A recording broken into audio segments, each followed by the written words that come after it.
Dari total 4 AMK yang pernah gua beli, itu semua nggak ada yang memuaskan dan semua bahkan cenderung mengecewakan. Dan kali ini kita mau bahas lagi soal AMK, tapi yang ini muncul dari Pro Series. Apa aja perbedaan yang bisa kita dapat dari Pro Series ini? Kita bakal bahas.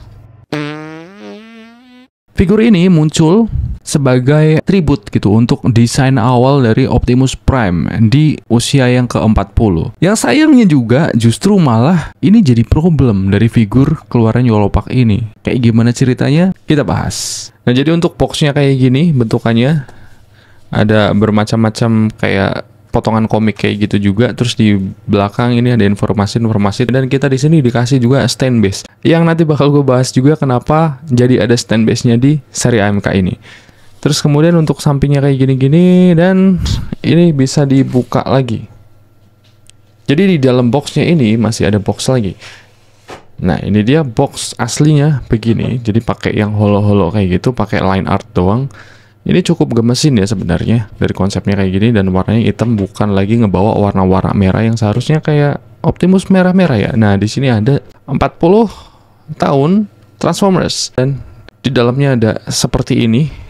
Jadi ini model kit yang harus dirakit juga, dan kemudian kita langsung masuk ke figurnya. Jadi buat yang bukan anak 80-an mungkin nggak bisa relate gitu ya, kayak macam gue juga, karena gue mengenal Transformers juga pasca rilisnya movie live actionnya gitu di tahun 2007. Jadi desain kayak gini menurut gue agak cukup gimana gitu dengan Optimusnya, karena ini terlalu mengkotak-kotak, dan dari dulu memang gue menghindari ini gitu. Gue lebih suka garapan Michael Bay gitu di desainnya yang sangat-sangat kompleks dan futuristik mungkin. Tapi karena memang ini temanya adalah mengangkat ulang nilai-nilai dari Optimus Origin di tahun 84, makanya dibuat desain kayak gini untuk mengenalkan gitu ke market yang baru bahwa ini loh awalnya Optimus gitu.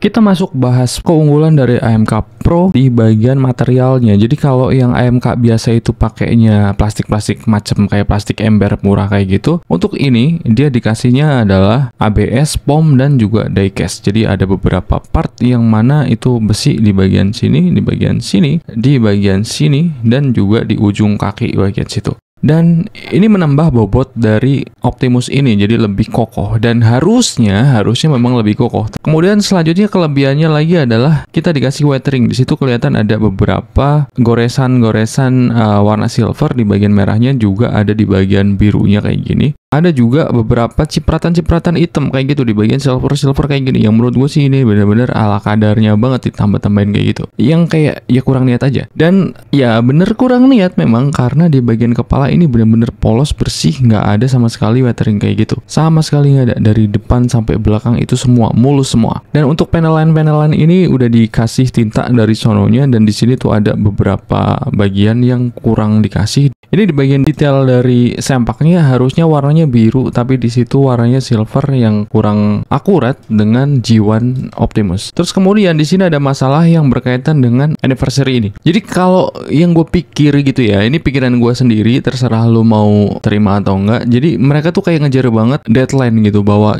mereka harus rilis di tahun 2024, karena kalau lewat dari itu ya udah nggak 40 tahun lagi dong, nggak nyambung jadinya. Dan karena terburu-buru kayak gitu, pada akhirnya engineering di bagian kakinya tuh benar-benar kacau. Jadi kakinya ini gue nggak ngerti gimana ceritanya, dia tuh susah banget buat berdiri tegak gitu. Yang mungkin juga Yolopak tuh bingung gitu, kenapa kayak gitu. Jadi untuk berdiri aja tuh susah, dan ini terlalu goyang-goyang gitu. Ketika diberdiriin tuh agak susah kayak gitu. Ya mungkin ketika dibenerin juga makan waktu yang cukup lama, dan nggak cukup waktunya untuk mikirin itu lagi atau membuat ulang lagi dari awal. Mereka kasih solusi berupa stand base yang ala kadarnya juga, dengan bahan yang tipis banget, nggak kokoh. Ini disebut Energon base atau ya semacam itu, dengan kualitas yang kurang niat kalau menurut gua. Dan ini bisa digandeng-gandeng dengan figur-figur lain yang sementara ini cuma ada Megatron sebagai juga itu figur pendukung. Dan balik lagi ke masalah stand base-nya yang bener-bener aduh, kenapa nggak dikasih tutupnya aja gitu. Kita disuruh mindah ini ke sini mungkin gitu ya, tapi kita harus ngelepas baut yang ini, dan gua merasa aduh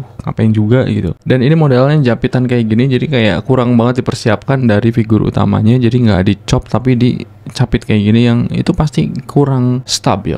Dan ya beginilah penampilannya ketika dipasangin di stand base ini. Dan untuk melengkapi nilai dari stand base ini biar kelihatan ada sedikit niat, itu dikasih ada logo Autobot di situ berwarna merah. Untuk aksesoris yang lain kita dikasih ini Ion Blaster dengan beberapa sentuhan weathering di situ. Ada silver sedikit banget yang ya ala kadarnya banget. Dan ini fungsinya sebenarnya sebagai magnet, jadi buat nyalain lampu. Selanjutnya ada kampak Energon yang bentukannya begini ya. Terus kemudian satu lagi adalah pistol begini. Dan ini anehnya adalah yang lain kena weathering, ini sama sekali enggak. Ini polosan, bener-bener putih bersih polos gitu ya. Hitamnya juga hitam bersih polos kayak gitu. Dan ada gagangnya. Dan gagangnya ini bisa dilepas sebenarnya, begitu bisa dipasang lagi. Dan ini bikin banyak orang tuh bertanya-tanya tentang ini sebenarnya punya dia atau bukan gitu, atau mungkin ini sebuah teaser aja untuk seri-seri Pro yang lain bakal muncul lagi gitu di seri G1 mungkin kayak gitu. Dan setelah gue cek ulang ternyata ini bukan lain adalah Megatron.